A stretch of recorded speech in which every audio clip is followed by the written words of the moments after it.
सखर से खबर आपको दे दानिश राजपूत की रिपोर्ट के मुताबिक तर्जमान सिंध हुकूमत और मेयर सखर बैरिस्टर अरसलान इस्लाम शेख ने वकला बरादरी से धरना ख़त्म करने की अपील कर दी।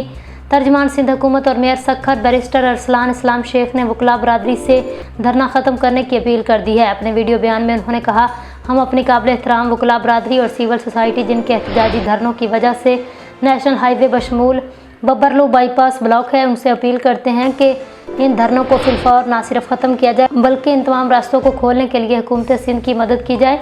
बैरिस्टर अरसलान इस्लाम शेख ने कहा, इस वक्त न सिर्फ पाकिस्तान की तजारत मुतासिर हो रही है बल्कि मुल्क की मईशत को खतरात लाहक हैं। मवेशी रास्तों में फंसे हुए हैं, इनकी जानों को खतरा है। बैरिस्टर अरसलान इस्लाम शेख ने कहा, किनालों का मसला वकला बरादरी, सिविल सोसाइटी और पाकिस्तान पीपल्स पार्टी की जिद्दोजहद से हल हो चुका। चेयरमैन पाकिस्तान पीपल्स पार्टी बिलावल भुट्टो जरदारी ने जमहूरी तरीके से सिंध का मुकदमा लड़ा है।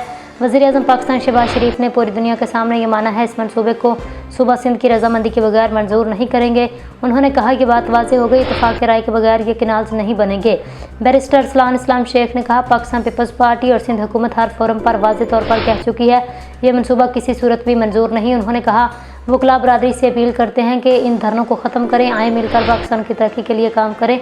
इस वक्त मोदी पाकिस्तान को धमकियां दे रहा है, सरहदों पर मुल्क को मसाइल का सामना है, हमें मिलकर पाकिस्तान की जंग लड़नी होगी। उन्होंने वाज़ेह किया, किनालों का मसला हल हो चुका, किनालों की मनसूखी की रस्मी कार्रवाई भी 2 मई के CCI इजलास में पूरी की जाएगी।